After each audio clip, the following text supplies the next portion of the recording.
ഇക്കഴിഞ്ഞ ദിവസം അഖിലെന്ന യുവാവിന്റെ മരണവുമായി ബന്ധപ്പെട്ട് കർമാനൂസ് ഒരു വാർത്ത പുറത്തുവിട്ടിരുന്നു. SK ആശുപത്രിക്ക് എതിരെയായിട്ട് ബന്ധുക്കളടക്കം ആരോപിച്ച ചില ആരോപണങ്ങളൊക്കെ ഉണ്ടായിരുന്നു. എന്നാൽ ഇപ്പോൾ SK ആശുപത്രിയിലാണ് ഞങ്ങളുള്ളത്. എന്താണ് ഈ മരണവുമായി ബന്ധപ്പെട്ട് അല്ലെങ്കിൽ ഈ സംഭവത്തിൽ ഈ വിഷയത്തിൽ എന്താണ് SK ആശുപത്രിക്ക് പ്രതികരിക്കാനുണ്ടെന്ന് കേൾക്കാം. നമുക്കൊപ്പം ചേരുകയാണ്. താങ്കളുടെ പേര്? Doctor Shyam Sundar, medical superintendent. Sir, ഈ മരണവുമായി ബന്ധപ്പെട്ട് ഒരുപാട് ആരോപണങ്ങൾ നിലവിൽ പുറത്തു വന്നിരുന്നു. ഇവിടെ നിന്ന് തന്നെ ലൈവ് അടക്കം പുറത്തുവിട്ടിരുന്നു. എന്താണ് ഈ ഒരു അഖിലെന്ന് പറയുന്ന 35-കാരനായ യുവാവിന്റെ മരണവുമായി ബന്ധപ്പെട്ട്? ഹാർട്ട് അറ്റാക്ക് വിഷയമാണ്, ഹൃദയസ്തംഭനമാണ് വിഷയമായി എന്താണ് പ്രതികരിക്കാനുള്ളത്? ഈ സംഭവത്തിനെ പറ്റി പുറത്ത് അറിഞ്ഞതും വാർത്തകളും തികച്ചും അസത്യമാണെന്ന് പറയാൻ ആദ്യം ആഗ്രഹിക്കുകയാണ്. ഒന്നാമത്തെ കാര്യം, ഈ പേഷ്യൻ്റ് നമ്മുടെ ആശുപത്രിയിൽ എത്തുമ്പോൾ തന്നെ 2 ആശുപത്രിയിൽ നിന്ന് ശേഷം റെഫർ ചെയ്ത് വരികയാണ് ചെയ്തത്. ആ സമയത്ത് തന്നെ അദ്ദേഹം ഗുരുതരമായ ഒരവസ്ഥയിലാണ് അവിടെ എത്തിയത്. അദ്ദേഹത്തിൻ്റെ ECG ഇതിന് മുൻപുള്ള ആശുപത്രികൾ പരിശോധിച്ചതിൽ ഗുരുതരമായ എന്തോ ഹൃദയ സംബന്ധമായ അസുഖം ഉണ്ടെന്നാണ് മറ്റുള്ള ഡോക്ടർമാർ വിധി എഴുതിയത്.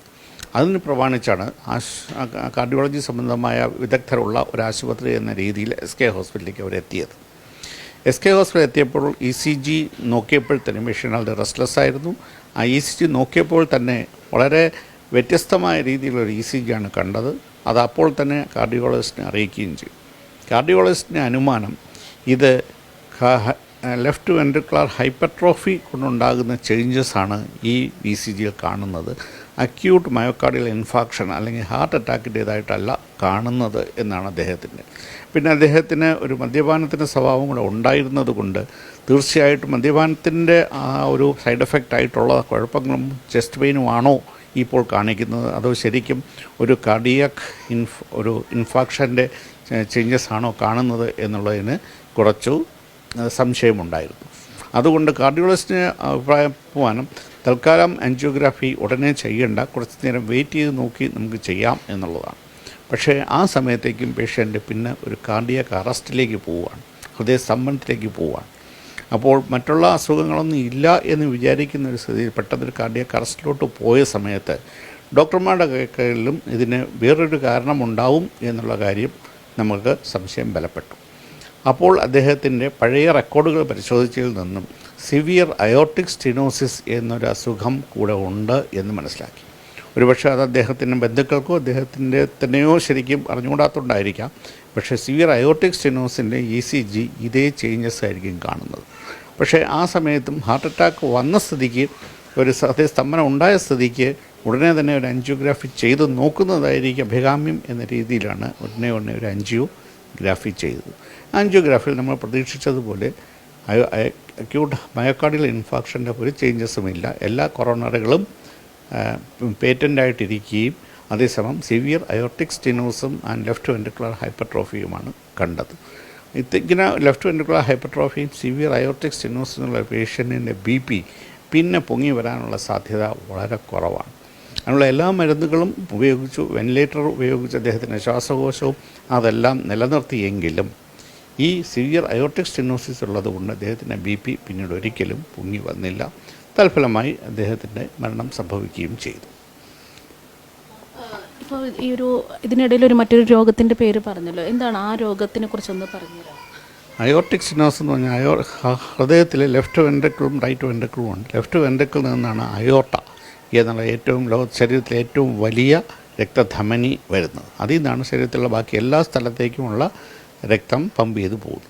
അതിൻ്റെ കവാടമാണ്, അതിൻ്റെ എൻട്രിയാണ് അയോർട്ടിക് വാൽവ് എന്ന് പറയുന്നത്. ആ അയോർട്ടിക് വാൽവിനാണ് വളരെയധികം ചുരുങ്ങിയിരിക്കുന്നത്. അപ്പോൾ ലെഫ്റ്റ് വെൻട്രിക്കിൾ എത്രമാത്രം കൺട്രാക്ട് ചെയ്താൽ പോലും ആവശ്യത്തിനുള്ള രക്തം അയോർട്ടയിലേക്ക് പോകത്തില്ല. ഒന്നുകിൽ ഈ അയോർട്ടിക് വാൽവ് റീപ്ലേസ് ചെയ്യണം, അല്ലെങ്കിൽ അയോർട്ടിക് വാൽവ് തുറക്കണം. ഇത് രണ്ടും ചെയ്യാതെ ഈ അസുഖം മാറുന്ന കാര്യമേ ഇല്ല.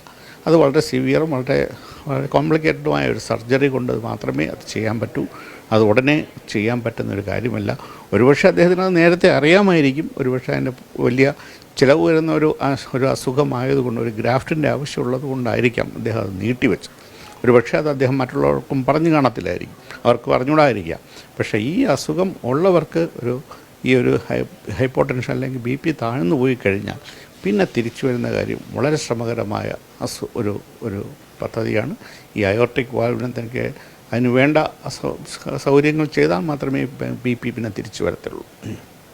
ഞങ്ങൾക്ക് ചോദിക്കാനുള്ള ഒരു കാര്യം, നിലവിൽ 5.5 മണിക്കൂറോളം ഈ ഒരു പേഷ്യൻറ്റിനെ SK ആശുപത്രിയിൽ എത്തിച്ചതിന് പിന്നാലെ 5.5 മണിക്കൂറോളം യാതൊരുവിധ പരിശോധനകളും നിങ്ങളുടെ ഭാഗത്തു നിന്ന് നടത്തിയിട്ടില്ല എന്നാണ് ബന്ധുക്കളടക്കം പറയുന്നത്. എങ്ങനെയാണ് ഇതിനെക്കുറിച്ച് എന്താ പറയുന്നത്?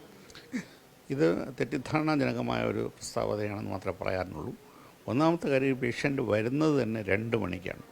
നമ്മുടെ CCTVയുടെ ദൃശ്യങ്ങൾ പരിശോധിച്ചാൽ 2 മണിക്ക് 2:05 ഈ പേഷ്യൻറ്റിനെ കാർഡിയോളജി എമർജൻസി റൂമിലേക്ക് കൊണ്ടുവരുന്നത് തന്നെ. ആ സമയം തന്നെ ഡോക്ടർമാർ അദ്ദേഹത്തെ പരിശോധിക്കുന്നത് ഈ CCTV ദൃശ്യങ്ങൾ നമുക്ക് കാണാം. അതിനുശേഷമുള്ള ECG എടുക്കുന്നു, ഈ വേണ്ട തരത്തിലുള്ള രക്തപരിശോധനകൾ നടത്തുന്നു. അതിനുശേഷം അദ്ദേഹത്തിൻ്റെ കാർഡിയോളജിനുമായിട്ട് സംസാരിക്കുന്നു. അദ്ദേഹം അതിനുശേഷം ഈ ആൻജിയോഗ്രാം വേണമോ വേണ്ടയോ എന്നുള്ളൊരു കാര്യത്തിൽ ചെറിയൊരു ഒരു തീരുമാനമെടുക്കാനുള്ള സമയം മാത്രമേ അപ്പോൾ എടുത്തിട്ടില്ല. ആ സമയത്ത് 3 മണിയോട് ആയപ്പോഴത്തേക്കും പേഷ്യൻ്റ് ഒരു കാർഡിയക് അറസ്റ്റിലേക്ക് പോവുകയും പിന്നെ അതിനെ റിവൈവ് ചെയ്യാനുള്ള ശ്രമങ്ങൾ നടക്കുകയും ചെയ്തു. 4 മണിയായപ്പോൾ പേഷ്യൻറ്റിനെ നമ്മൾ ICCയിലേക്ക് മാറ്റുകയും ചെയ്തു. അപ്പോൾ ഈ 2 മണിക്കൂർ സമയമാണ് അതിനകത്ത് കാർഡിയക് അറസ്റ്റിനും അത് റിവൈവ് ചെയ്യുന്ന സമയം മാത്രമാണ് കുറച്ച് അധികം എടുത്തു എന്ന് പറയാനുള്ളത്. ബാക്കിയെല്ലാം പേഷ്യൻറ്റിനെ വന്ന സമയത്ത് തന്നെ ത്വരിതമായ രീതിയിൽ തന്നെ എല്ലാ ചികിത്സകളും നടത്തിയിട്ടുണ്ട്. അദ്ദേഹത്തിന് BP കൂട്ടാനുള്ള ശ്രമങ്ങളും എല്ലാം ആ സമയത്ത് ചെയ്തിട്ടുണ്ട്. മണിക്കൂർ ഇടവിട്ട് അതിനുള്ള ഇഞ്ചക്ഷനും അതും ഇതൊക്കെ കൊടുക്കുന്നുണ്ടായിരുന്നു. പക്ഷേ പ്രതീക്ഷിച്ച റെസ്പോൺസ് ഇല്ലാത്തത് കൊണ്ടാണ് നമ്മൾ ഏതായാലും ഒരു എമർജൻസി ആൻജിയോഗ്രാം ചെയ്യാം എന്നുള്ള തീരുമാനത്തിലെത്തിയത്. ഈ ഒരു പേഷ്യൻറ്റിൻ്റെ സിറ്റുവേഷൻ ലാസ്റ്റ് ഇങ്ങനെയായി, അതായത് അദ്ദേഹത്തെ കാർഡിയാക് അറസ്റ്റിലേക്ക് പോയിരുന്നു. അപ്പോൾ ഈ സമയത്ത് ഇവിടുന്ന് പൊക്കോളാൻ അത് 1% മാത്രമാണ് ചാൻസ് ഉള്ളത്, ഇവിടുന്ന് കൊണ്ടുപോകാൻ അങ്ങനെ പറഞ്ഞതായിട്ട് ബന്ധുക്കൾ പറയുന്നുണ്ട്. അതിനെക്കുറിച്ച് എന്താണ്? പേഷ്യൻ്റ് കാർഡിയക് അറസ്റ്റ് വന്നതിന് ശേഷം ബന്ധുക്കളെല്ലാം വളരെയധികം വയലൻ്റായും അഗ്രസീവരുമായിട്ടുള്ള ഒരു പെരുമാറ്റമാണ് അവരുടെ ഭാഗത്തുനിന്നുണ്ടായത്. ഡോക്ടർമാരെയും ആരോഗ്യ പ്രവർത്തകരെയും ആശുപത്രിയും തമ്മിൽ അധിക്ഷേപിക്കുകയും അപഹാസ്യരാകുകയും ചെയ്യുന്ന രീതിയിലുള്ള പെരുമാറ്റമാണ് അവിടെ കയ്യിലുണ്ടായത്. അതുകൊണ്ട് തന്നെ നമുക്ക് പൂജപ്പുര പോലീസ് സ്റ്റേഷനിൽ നിന്ന് പോലീസിൻ്റെ സഹായം ആവശ്യപ്പെടേണ്ടി വന്നു. അവരെ നിയന്ത്രിച്ച് നിർത്താൻ മാത്രമേ നമുക്ക് കൂടുതൽ കാര്യങ്ങൾ ചെയ്യാൻ സാധിക്കുകയുള്ളൂ. അപ്പോൾ ആ സമയത്താണ് പേഷ്യൻറ്റിനെ കാർഡിയക് അറസ്റ്റ് വരികയും നമ്മളെ ആൻജിയോഗ്രാഫി ചെയ്യുകയും അത് നോർമലായിട്ട് കാണുകയും ചെയ്യും. പിന്നെ നമുക്ക് ചെയ്യാനുള്ളത് വെന്റിലേറ്ററിൽ ചെയ്ത് ബാക്കി അത് റിക്കവർ ചെയ്ത് വരും എന്നുള്ളൊരു പ്രതീക്ഷയോടുകൂടി കാത്തിരിക്കുക എന്നുള്ളതാണ്. ആ സമയത്താണ് പേഷ്യൻറ്റിൻ്റെ ബൈസ്റ്റാൻഡർ എന്നാൽ പിന്നെ ഞങ്ങൾ കൊണ്ടുപോകണം എന്നാവശ്യപ്പെട്ടപ്പോൾ നമുക്ക് ഈ കണ്ടീഷനിൽ ആദ്യം അറസ്റ്റും വന്നു, കാർഡിയക് അയോർട്ടിക് സ്റ്റെനോസിസ് വന്നൊരു പേഷ്യൻറ്റിൻ്റെ പ്രോഗ്നോസിസ് അതിൻ്റെ ഭാവി ചികിത്സ വളരെ അപകടകരമാണ്. ഈ പേഷ്യൻ്റ് പുറത്തു കൊണ്ടുപോകുന്നത് പോലും വളരെ അപകടകരമാണ്. പക്ഷേ എന്നാൽ പോലും നിങ്ങൾക്ക് കൊണ്ടുപോകണം എന്നുണ്ടെങ്കിൽ അത് വേണ്ട ചികിത്സ സഹായം ഞങ്ങൾ ചെയ്യാവുന്നതാണ് എന്ന രീതിയിൽ അഭിപ്രായം ഞങ്ങൾ പറഞ്ഞത്. എൻ്റെ പേര് ഷാലിമോൾ, ഞാൻ ഇവിടുത്തെ ഹോസ്പിറ്റലിൻ്റെ ചീഫ് കോർഡിനേറ്ററാണ്. അതായത് എനിക്ക് പേഷ്യൻറ്റിനെ പറ്റി പറയാനുള്ളത്, ഒരു 2 അപ്രോക്സിമേറ്റ്ലി 2:05 നമ്മുടെ പേഷ്യൻ്റ് ഇവിടെ എത്തുന്നത്. പേഷ്യൻ്റ് വരുന്ന സമയത്ത് even though I was not there, patient വരുമ്പം he was very severely he was restless and he was coming in a wheel stretcher in a trolley. പേഷ്യൻറ്റിനെ കൊണ്ടുവന്ന് കിടത്തുമ്പോൾ തന്നെ നമ്മുടെ ഇവിടുത്തെ 3 ഡോക്ടേഴ്സും ഒരു സീനിയർ ഡോക്ടറും ജൂനിയർ ഡോക്ടേഴ്സും അപ്പോൾ തന്നെ പേഷ്യൻറ്റിനെ അറ്റൻഡ് ചെയ്തതിന് ശേഷം അപ്പോഴവർക്ക് അത് നോക്കുമ്പോൾ vitals were unstable. Oxygen saturation was 85%. Suddenly they gave the oxygen saturation. അപ്പോൾ എന്നിട്ട് മെയിൻറ്റെയിൻ ചെയ്യാത്തത് കൊണ്ട് അവർ ഉടൻ തന്നെ ബൈപ്പാപ്പിലേക്ക് പേഷ്യൻ്റ് എടുത്ത് വിതിൻ നോ ടൈം. എക്സാമിൻ ചെയ്യുന്ന സമയത്ത് പേഷ്യൻ്റ് വോമിറ്റ് ചെയ്തിട്ട് അത് റീഗർജിറ്റേഷനായി patient suddenly collapsed and went into arrest. Patient has gone to arrest നടക്കുന്ന സമയത്ത് തന്നെ അവർ റിസാസിറ്റേഷൻ ഇൻക്ലൂഡിങ് അവരൊന്നും തിരിഞ്ഞു പോലും നോക്കാതെ ആ സമയത്ത് തന്നെ അവർ റിസാസിറ്റേഷനിൽ ഏർപ്പെടുകയും ഇൻറ്റുബേഷൻ വിതിൻ നോ ടൈമിൽ ചെയ്യുകയും ചെയ്തു. അപ്പോൾ ഏതാണ്ട് ഒരു 4:10 ആയപ്പോൾ ഞാനിവിടെ എത്തിക്കഴിഞ്ഞു. ഞാൻ എൻ്റെ വീട് ഇവിടെ അടുത്ത് തന്നെയാണ്. ഒരു 4:10 ഞാനിവിടെ എത്തിയിട്ട് പേഷ്യൻറ്റിനെ ഒരു 4:20 ആയപ്പോഴത്തേക്ക് വീലിൻ ചെയ്തു ICCയിലേക്ക് with all support, even including I was there right in front of the patient. I was going with the patient. അപ്പോൾ പേഷ്യൻറ്റിനെ നമ്മൾ ICCയിലേക്ക് ഷിഫ്റ്റ് ചെയ്യുകയും പേഷ്യൻ്റ് ICU സെറ്റിലാക്കുകയും അതിനുശേഷം ഞാൻ പുറത്തിറങ്ങി വന്നപ്പം എല്ലാ ബൈസ്റ്റാൻഡേഴ്സും അവിടെ ഉണ്ടായിരുന്നു. ഞാൻ അവരോട് അതിൻ്റെ ഡീറ്റെയിൽസിനെ പറ്റി പറഞ്ഞു. പേഷ്യൻ്റെ condition with drugs and ventilator presently with that he stable. പേഷ്യൻ്റെ കണ്ടീഷൻ കാരണം അതിലായിരുന്നു നമ്മൾ മോണിറ്റർ ചെയ്തുകൊണ്ടിരുന്നത്. അപ്പോൾ അത് ഇവരോട് വെച്ച് നിങ്ങളൊന്ന് റിലാക്സ് ചെയ്യുക, because they're so aggressive. ഞാൻ പറഞ്ഞു ജസ്റ്റ് റിലാക്സ്, ബാക്കിയെല്ലാം നമുക്കതെല്ലാം നോക്കാം, നിങ്ങൾ റിലാക്സ് ചെയ്ത് ഇവിടെ ഇരിക്കൂ എന്ന് പറഞ്ഞിട്ടാണ് ഞാൻ താഴേക്ക് വരുന്നത്. നിലവിൽ ഇവർ ബന്ധുക്കൾ പറഞ്ഞൊരു കാര്യമുണ്ട്, ആരും തന്നെ തിരിഞ്ഞു നോക്കിയിട്ടില്ല, ഒന്നും ചെയ്തിട്ടില്ല എന്ന് പറയുന്നുണ്ട്, ഒരു മരുന്ന് പോലും കൊടുത്തിട്ടില്ല എന്നൊക്കെ പറഞ്ഞിരുന്നു. പക്ഷേ ഈ കണ്ടീഷൻ എന്താണ് എന്നുള്ളതിനെക്കുറിച്ച് എല്ലാം നോർമലാണ് എന്നുള്ളത് പറഞ്ഞു എന്നാണ് അവരുടെ ഭാഗത്തുനിന്ന് ലഭിച്ചത്. എന്താണ് അപ്പോൾ അതിനെക്കുറിച്ച് പറയാനുള്ളത്? ഒരു 5.5 മണിക്കൂറോളം നോക്കിയിട്ടില്ല എന്ന് തന്നെയാണ് ബന്ധുക്കൾ പറയുന്നത്. മാം, ഈ 5.5 മണിക്കൂർ എന്ന് പറഞ്ഞാൽ നമ്മൾ പേഷ്യൻറ്റിനെ ഷിഫ്റ്റ് ചെയ്യുന്നത്, അതായത് കാഷ്വാലിറ്റി എമർജൻസി നമ്മൾ ഷിഫ്റ്റ് ചെയ്യുന്നതിന് മാക്സിമം നമ്മൾ 2 hours 10 minutes അല്ലെങ്കിൽ 2 hours 20 minutes എടുത്തിട്ടുണ്ടാവും. അതല്ലാതെ പേഷ്യൻറ്റിനെ നമ്മൾ ICUസിൽ നമുക്ക് ആകെ നമ്മുടെയുള്ള ഏറ്റവും ഫസ്റ്റ് ബെഡിലാണ് നമ്മൾ പേഷ്യൻറ്റിനെ നമ്മൾ എടുത്തിട്ടുള്ളത്. ഇവിടുന്ന് നമ്മൾ കാഷ്വാലിറ്റിയിൽ നിന്ന് പോകുമ്പോൾ തന്നെ വിത്ത് 3 സപ്പോർട്ട്സ് ആൻഡ് വെൻറ്റിലേറ്ററായിട്ടാണ് നമ്മൾ പേഷ്യൻസിനെ അവിടെ പോകുന്നത്. ഇനി എക്സ്പ്ലെയിൻ എബൌട്ട് ദ കണ്ടീഷൻ ഞാൻ എക്സ്പ്ലെയിൻ ചെയ്തു രാവിലെ, ഇറ്റ് വാസ് അറ്റ് 5 o'clock. അത് കഴിഞ്ഞിട്ട് നെക്സ്റ്റ് ഡോക്ടർ എക്സ്പ്ലെയിൻ ചെയ്തു. 7:30 ആയപ്പം ഇൻറ്റൻസിവിസ്റ്റ്, കാർഡിയോളജി ഇൻറ്റൻസിവിസ്റ്റ് ഡോക്ടറും എക്സ്പ്ലെയിൻ ചെയ്തതാണ് എല്ലാ കാര്യങ്ങളും ബൈസ്റ്റാൻഡറിനോട്. അതിനുശേഷവും ഓരോ സമയത്തും ഓരോ പ്രശ്നങ്ങൾ ഉണ്ടാകുമ്പോഴും നമ്മൾ എക്സ്പ്ലെയിൻ ചെയ്തുകൊണ്ടിരിക്കുന്നുണ്ടായിരുന്നു നമ്മുടെ ഡോക്ടേഴ്സ്, ICCയിലുണ്ടായിരുന്ന ഡോക്ടേഴ്സ്, കാർഡിയോളജി ഡോക്ടേഴ്സ്. ഇനി മറ്റൊരു പ്രധാന കാര്യം അവർ പറഞ്ഞത്, നിലവിൽ പേഷ്യൻ്റ് 5:30 മരണപ്പെട്ടു, എന്നാൽ 7:30 SK ആശുപത്രിയിൽ നിന്ന് മരണം സ്ഥിരീകരിച്ചുകൊണ്ട് പറയുന്നത്. അതിനു പുറമെ പറഞ്ഞ മറ്റൊരു കാര്യം എന്ന് പറയുന്നത്, നിലവിൽ മരണപ്പെട്ട ഒരു രോഗിയെ ഓപ്പറേഷന് വേണ്ടി കയറ്റി എന്നുള്ളതാണ്. അപ്പോൾ എന്താണ് അതിനെക്കുറിച്ച് പ്രതികരിക്കാനുള്ളത്? മാം, സാധാരണ ഒരു പേഷ്യൻറ്റിനെ നമ്മൾ മരിച്ചു കഴിഞ്ഞ് നമ്മൾ ആൻജിയോഗ്രാം ചെയ്യുമ്പോൾ നമുക്ക് ബ്ലഡ് ഫ്ലോ ഒന്നും കാണില്ല. നമ്മൾ ചെയ്തത് പേഷ്യൻ്റ് ആൻജിയോഗ്രാം ചെയ്തത് മോർണിംഗിലാണ് നമ്മൾ ചെയ്തേക്കുന്നത്. അല്ലാതെ മരിച്ചത് നമ്മൾ റിപ്പോർട്ട് ചെയ്തത് ഈവനിങ് 7:30 പേഷ്യൻറ്റ് മരിച്ചിരിക്കുന്നത്. ഇനി അതിൻ്റെ നമ്മൾക്ക് പറയാം, നമ്മുടെ എല്ലാ ഡോക്യുമെൻറ്റേഷൻ അനുസരിച്ചിട്ടും കാര്യങ്ങൾ ഇങ്ങനെ തന്നെയാണ്. ഇനി എക്സാക്റ്റ് കാരണം നമ്മുടെ പോസ്റ്റ്മോർട്ടം റിപ്പോർട്ട് വന്നെങ്കിലേ നമുക്ക് അതിനെ പറ്റിയിട്ട് പറയാൻ പറ്റൂ. ദാറ്റ് വിൽ ക്ലിയർ, അത് എല്ലാം നമ്മളെ സ്ഥിരീകരിച്ച് തരും. അതാണ് നമുക്ക് പറയാനുള്ളത്. കാരണം പേഷ്യൻ്റ് രാവിലെ 5 മണിക്ക് മരിച്ചിട്ടില്ല. പേഷ്യൻറ്റിൻ്റെ മരിച്ചു കഴിഞ്ഞാൽ ആൻജിയോഗ്രാം എടുക്കുമ്പോഴേക്കും ഓൾറെഡി ബ്ലഡ് ഫ്ലോ ഒന്നും കാണുകയില്ല. അപ്പം നമുക്കത് എടുക്കാൻ പറ്റത്തില്ല. അപ്പോൾ ഇനി കൂടുതൽ അതിൻ്റെ കാര്യങ്ങൾ അറിയണം എന്നുണ്ടെങ്കിൽ നമുക്ക് പോസ്റ്റ്മോർട്ടം റിപ്പോർട്ട് വന്നെങ്കിലേ നമുക്കതിനെപ്പറ്റി തീരുമാനിച്ച് പറയാൻ പറ്റുള്ളൂ. കൂടാതെ അവർ ആരോപിച്ച പ്രധാനമായിട്ട് മറ്റൊരു ആരോപണം എന്ന് പറയുന്നത്, ബോഡി വിട്ടുകൊടുക്കുന്ന സമയമാണ്. അടുത്ത ദിവസത്തേക്ക് 7:30 വൈകിട്ട് രാത്രി മരിക്കുന്നുണ്ട്, തൊട്ട് അടുത്ത ദിവസം ഡോക്യുമെൻറ്റ്സ് ഒന്നും കൊടുക്കാതെ തന്നെ, അതായത് കൊടുത്ത ഡോക്യുമെൻറ്റ്സിൽ തന്നെ സീല് വെച്ചിട്ടില്ല എന്ന് പറഞ്ഞു. ഈ ഒരു ഹോസ്പിറ്റലിൻ്റെ സീല് വെച്ചിട്ടില്ല. അപ്പോൾ ഡോക്യുമെൻ്റ് കൊടുത്തപ്പോൾ തന്നെ 80 പേജും പിന്നെ 200 പേജൊക്കെ ആക്കി. അപ്പോൾ നിലവിൽ അത്തരത്തിലൊരു വ്യാജ റിപ്പോർട്ടുകൾ നിങ്ങളുടെ ഭാഗത്തുനിന്ന് ചെയ്തു എന്നുള്ളത് അഖിലിൻ്റെ ബന്ധുക്കൾ ആരോപിക്കുന്നുണ്ട്. അപ്പോൾ ഈ ഡോക്യുമെൻ്റ്, എന്താണ് ഈ ഡോക്യുമെൻറ്റിൽ ഇങ്ങനെ അവർ ആരോപിക്കാൻ കാരണം? നമുക്കിതൊരിക്കലും അംഗീകരിക്കാൻ കഴിയാത്ത ഒരു കാര്യമാണ്. നമ്മളിപ്പോൾ ആരെങ്കിലും ഒരാളോട് ഡോക്യുമെൻറ്റ് ചോദിച്ചാൽ നമ്മൾ പേപ്പർ സീരിയൽ നമ്പർ നമ്മൾ ഇട്ട് കൊടുക്കുമ്പോൾ നമ്മൾ ഒരു പേപ്പറിന് നമ്മൾ ഒരു പേജായിട്ടാണ് നമ്മൾ ഇടുന്നത്. ഇപ്പോൾ സെക്കൻഡ് പേപ്പർ വന്നാൽ സെക്കൻഡ് പേജായിട്ടാണ് ഇടുന്നത്. പക്ഷേ നമ്മളിത് ഡോക്യുമെൻ്റ് ഹാൻഡ് ഓവർ ഈവൻ 7:30ക്കും ഈ സംഭവം നടക്കുന്ന സമയത്തും ഞാൻ തന്നെയാണ് അവർക്ക് ഡോക്യുമെൻറ്റ്സിൻ്റെ കോപ്പികൾ ഹാൻഡ് ഓവർ ചെയ്തിരിക്കുന്നത്.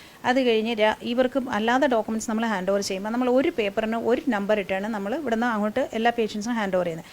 പക്ഷേ പേഷ്യൻ്റ് ഡോക്യുമെൻറ്റ് നമ്മൾ എടുത്തു, സീലും വെച്ച് സൈനും കൊടുത്തു അവരുടെ കയ്യിലേക്ക് ഹാൻഡ് ഓവർ ചെയ്യുന്ന സമയത്ത് അവർക്ക് ആ നമ്പർ വേണ്ട. ഏതാണ്ട് നമ്മൾക്ക് ഒരു 169 പേപ്പേഴ്സ്, അതായത് പേജസ്, നോട്ട് പേപ്പേഴ്സ്, പേജസ് ആണ് 169 പേജസ് ടോട്ടൽ അതിലുണ്ടായിരുന്നു. പക്ഷേ അതിൽ നമ്മുടെ നമ്പർ ഇട്ട് വരുമ്പം അതിൻ്റെ പകുതിയായിട്ടാണ് നമ്പർ വരുന്നത്. അപ്പോൾ ഇവർക്ക് ആ നമ്പർ പോരാ, ഓരോ പേജിനും, പേപ്പറിനല്ല ഓരോ പേജിനും അവർക്ക് നമ്പർ ഇട്ട് വരണമായിരുന്നു. അപ്പോൾ ഇനി അത് കഴിഞ്ഞ് ആ പേപ്പറെല്ലാം നമ്മുടെ മെഡിക്കൽ സൂപ്രണ്ട് തന്നെ ഇനീഷ്യലും ചെയ്ത് സൈൻ ചെയ്ത് തരണം. അതാണ് നമ്മുടെ കൂടുതൽ സമയം എടുക്കാൻ കാരണം. അവർക്ക് അതിൻ്റെ 2 കോപ്പി വേണമായിരുന്നു. എന്തായിരുന്നു ഈ പേപ്പറിൽ എന്താണ് പറയുന്നത്? ഈ പേപ്പറിൽ എല്ലാം നമ്മൾ കറക്റ്റായിട്ടാണ് അവർ ചോദിച്ചപ്പോൾ തന്നെ നമ്മൾ ഈ കേസ് ഷീറ്റ് കൊടുത്തു കഴിഞ്ഞു. കേസ് ഷീറ്റിനകത്ത് ഒരു കറക്ഷനും ഒന്നും നമ്മൾ വരുത്തിയിട്ടുള്ള ഒരു വരയുണ്ടെങ്കിൽ ആ വര പോലെ ഉണ്ട്. ഇതായിരുന്നു കാരണം, ലേറ്റ് ആകാനുള്ള കാരണം ഇതായിരുന്നു. നമ്മൾ പേപ്പറിൽ നമ്മൾ നമ്പർ മാർക്ക് ചെയ്യുമ്പോൾ നമ്മൾ പേപ്പർ വൈസ് മാർക്ക് ചെയ്തു, അവർക്ക് പേജ് വൈസ് വേണമായിരുന്നു. സോ അത് ആ പേപ്പറിൻ്റെ സെറ്റ് മാറ്റി വെച്ചിട്ട് പിന്നെ നമ്മൾ വീണ്ടും 2ാമത് കോപ്പി എടുത്തിട്ട് ഓരോ പേജിലും 1, 2 ഇട്ടിട്ട് നമ്മൾക്ക് കൊടുക്കേണ്ടി വന്നായിരുന്നു. അതായിരുന്നു ഡിലേ. എല്ലാ പേപ്പറിലും നമ്മുടെ മെഡിക്കൽ സൂപ്പറിൻ്റെ സൈനും സീലും എല്ലാം ഉണ്ടായിരുന്നു. നമ്മൾ ക്രോസ് ചെക്ക് ചെയ്ത് 2 പേര് വെരിഫിക്കേഷൻ ചെയ്തതിന് ശേഷമാണ് ഈ പേപ്പർ നമ്മൾ ഹാൻഡ് ഓവർ ചെയ്തിരിക്കുന്നത്. മാത്രമല്ല ഇതിവിടുന്ന് ഈ പേപ്പേഴ്സ് എല്ലാം തന്നെ എല്ലാം ക്ലിയറായി വരുന്നതിലേക്കൊരു കാലതാമസം നേരിട്ടു. എന്നാൽ ഈ സമയം ഇവർക്ക് 11:30 അടുത്ത ദിവസം 11:30 ബോഡി വിട്ടുകൊടുത്തു എന്ന് പറഞ്ഞു. എന്നാൽ ഈ ബോഡി വിട്ടുകൊടുത്തെങ്കിലും മഴയത്ത് ഈ ബോഡി ഇട്ടിരിക്കുന്ന ഒരു അവസ്ഥയിലേക്ക് പോയി എന്നും ഇവർ പ്രധാനമായിട്ട് ആരോപിച്ചിരുന്നു. അപ്പോൾ ബോഡി ഒരു അനാദരവ് തന്നെ ബോഡിയോട് കാണിച്ചു എന്ന് വേണം അവർ പറഞ്ഞതിൽ നിന്ന് മനസ്സിലാക്കാൻ. അപ്പോൾ അതെന്താണ് 11:30 ബോഡി വിട്ടുകൊടുക്കാനായിട്ടുള്ളൊരു താമസവും ഈ പേപ്പറിൻ്റെ താമസവും ഇതൊക്കെ കൂടെ കൊണ്ട് ബോഡി അങ്ങനെ ഇട്ടതിൻ്റെ ഒരു നമ്മൾ ബോഡി ഒരിക്കലും നമ്മൾ അനാദരിച്ചിട്ടില്ല എന്ന് മാത്രമാണ് എനിക്ക് പറയാനുള്ളത്. പിന്നെ ആ സമയത്ത് മഴ ഉണ്ടായിരുന്നു എന്നുള്ളത് കാരണം, പക്ഷേ ബോഡി എപ്പോഴും എന്താണ് പറയുന്നത്, നമ്മുടെ ആംബുലൻസിൻ്റെ അകത്ത് തന്നെയായിരുന്നു. പേപ്പർ ഈ ലേറ്റ് ആയതിൻ്റെ കാരണം ഈ ഒരു കാരണം മാത്രമാണ്. അല്ലാണ്ട് അതിൽ കൂടുതലൊന്നും എനിക്ക് അതിനെപ്പറ്റി പറയാനില്ല. അല്ലാതെ സ്ട്രെച്ചറിലായിട്ട് ഇവിടെ കിടത്തിരിക്കുക അങ്ങനെയൊന്നും ചെയ്തിട്ടില്ല? അങ്ങനെ കിടന്നിട്ടില്ല, അങ്ങനെ കിടത്തിയിട്ടില്ല. അങ്ങനെ നമ്മൾ കിടത്താറില്ല ഒരിക്കലും. ഒരു ബോഡിയെ നമ്മൾ ഡയറക്റ്റ് നമ്മൾ കിടത്താറില്ല ഒരു ബോഡിയും. ഡയറക്റ്റ്ലി നമ്മൾ ബോഡി എടുത്തിട്ട് നമ്മൾ ഇത് ആംബുലൻസിലേക്ക് തന്നെയാണ് കൊടുക്കുന്നത്. പോസ്റ്റ്മോർട്ടത്തിനായിട്ട് മെഡിക്കൽ കോളേജിലേക്ക് വിടുമായിരുന്നു ആ സമയത്ത്, അതിന് മുമ്പായിട്ട് നമ്മൾ പോലീസിൻ്റെ സമയത്ത് പോലീസിന് തന്നെയാണ് നമ്മൾ ഹാൻഡ് ഓവർ ചെയ്തിട്ട് പോലീസും അവരുടെ ബൈസ്റ്റാൻഡേഴ്സുമായിട്ട് കൊണ്ടുപോവുകയായിരുന്നു. എനിക്ക് ശരിയായിട്ട് തോന്നിയിട്ടില്ലെന്ന് പറഞ്ഞാൽ, ആദ്യം തന്നെ അവർ പറഞ്ഞ ഈ 5.5 മണിക്കൂറാണ്. മണിക്കൂറുകൾ എത്രയാണെങ്കിലും അവർക്ക് തന്നെ അറിയാം എത്ര മണിക്കൂർ അവർ പോയി എന്നുള്ളത്. അതാണ് ഏറ്റവും ആദ്യത്തെ കാര്യം, അതാണ്. പിന്നെ പ്രോപ്പർ അവർക്ക് ട്രീറ്റ്മെൻറ്റ് കിട്ടിയിട്ടില്ല എന്ന്. ഒരു ഡോക്ടർ ആ ഒരു രോഗിക്ക് കൊടുക്കാൻ പറ്റുന്ന എല്ലാ ട്രീറ്റ്മെൻറ്റുകളും നമ്മളെ സൈഡിൽ നിന്ന് നമ്മൾ കൊടുത്തിട്ടുണ്ട്. അത് കൊടുത്തിട്ടില്ല എന്നുള്ള അവരുടെ വാദവും, അവരുടെ ഈ ഡിലേ ഇൻ ടേക്കിംഗ്, ഈ നമ്മൾ കെയർ എടുക്കാനുള്ള ഈ ഒരു സമയവും പറഞ്ഞതും, പിന്നെ നമ്മുടെ ഹോസ്പിറ്റലിൻ്റെ പേര് ആ രീതിയിലൊന്ന് ഇത് പോയതിൽ നമുക്ക് വളരെ ഖേദമുണ്ട്. അതിൽ ഞാൻ ഖേദിക്കുന്നു. ഇനി എനിക്ക് ഒരു കാര്യം പറയാനുള്ളത്, അതായത് ഈ പേഷ്യൻറ്റിനെ പറ്റി പറഞ്ഞപ്പോൾ എല്ലാവരും അക്യൂട്ട് എം ഐ എന്നാണ് പറഞ്ഞിരിക്കുന്നത്. പക്ഷേ കാർഡിയാക് പ്രോബ്ലത്തിൻ്റെ ഒരു റിപ്പോർട്ട് മെഡിക്കൽ കോളേജിൽ നിന്ന് ഇവിടുന്ന് വരുന്നതിന് മുന്നേ തന്നെ പേഷ്യൻ്റ് മെഡിക്കൽ കോളേജിൽ പോയിരുന്നു. മെഡിക്കൽ കോളേജിൽ നിന്ന് കിട്ടിയ ഒരു റിപ്പോർട്ടാണ് ഞാനിപ്പം പറയാൻ പോകുന്നത്. ഇതിൽ കൂടുതൽ ഈ റിപ്പോർട്ടിൽ പോലും അങ്ങനത്തെ ഉള്ളൊരു സൂചന കാണിക്കുന്നില്ല. ഹാർട്ട് അറ്റാക്ക് റിപ്പോർട്ടിൽ കാണിക്കുന്നില്ലെന്നാണ് പറയുന്നത്. അറ്റാക്ക് റിപ്പോർട്ടിൽ കാണിക്കുന്നില്ല. ഇതിലും കാണിക്കുന്നത് ഞങ്ങൾ എന്ത് കാണിച്ചോ സിവിയർ അയോർട്ടിക് സ്റ്റെനോസിസ് എന്നാണ് കാണിച്ചിരിക്കുന്നത്. അപ്പം അതിൽ നമ്മൾ ഈ ഒരു ഇതെന്ന് പറയുന്ന ഹൃദയത്തിലെ വാൽവ്, പ്രധാനപ്പെട്ട വാൽവ് ചുരുങ്ങുന്നതാണ് അയോർട്ടിക് സ്റ്റെനോസിസ്. ഈ അയോർട്ടിക് സ്റ്റെനോസിസ് വന്നു കഴിയുമ്പോഴേക്കും മറ്റുള്ള ഭാഗത്തിലേക്ക് ബ്ലഡ് ഫ്ലോ പോകുന്നതിന് വളരെ ബുദ്ധിമുട്ടുള്ള കാര്യമാണ്. അത് തന്നെയാണ് മെഡിക്കൽ കോളേജിലെ റിപ്പോർട്ടും. മെഡിക്കൽ കോളേജിലെ റിപ്പോർട്ടിൽ പോലും ഇവർ ഈ പറഞ്ഞിരിക്കുന്ന കാര്യങ്ങൾ, അതായത് ഇപ്പം ഹാർട്ട് അറ്റാക്ക് വന്നാണ് മരിച്ചിരിക്കുന്നു എന്ന് പറഞ്ഞ കാര്യം ഇതിൽ പോലും അവർ റിപ്പോർട്ട് ചെയ്തിട്ടില്ല. ഇത് മെഡിക്കൽ കോളേജിൻ്റെ ഒരു റിപ്പോർട്ടാണ്. ഈ റിപ്പോർട്ടിൽ പറഞ്ഞിരിക്കുന്നത് എന്താണ് മാഡം അവിടെ നിന്ന് കൊണ്ടുവന്നിരിക്കുന്നത്? ഈ റിപ്പോർട്ടിൽ അത് തന്നെയാണ് പറയുന്നത്, വിത്ത് സിവിയർ അയോർട്ടിക് സ്റ്റെനോസിസ്. ഇപ്പം നമ്മുടെ മെഡിക്കൽ സൂപ്രണ്ട് സാർ പറഞ്ഞതുപോലെ ആ സെയിം ഡയഗ്നോസിസ് തന്നെയാണ് ഇതിലും കൊടുത്തിരിക്കുന്നത്. ഇനി നമുക്ക് കൂടുതൽ അറിയാൻ വേണ്ടിയിട്ട് അതായത് നമ്മുടെ പോസ്റ്റ്മോർട്ടം റിപ്പോർട്ടിനെ മാത്രം ഇനി നമുക്ക് ആശ്രയിക്കാം. ഇതിലുള്ളതും നമ്മുടെ റിപ്പോർട്ട് അനുസരിച്ചും പേഷ്യൻറ്റിന് സിവിയർ അയോർട്ടിക് സ്റ്റെനോസിസും അതിൻ്റെ കോസറ്റീവായിട്ടുള്ള ഈവൻ ലിവർ പ്രോബ്ലംസും വരെ ഉണ്ടായിരുന്നു. ലിവറിൻ്റെ എൻസൈംസും റേസ്ഡ് ആയിരുന്നു.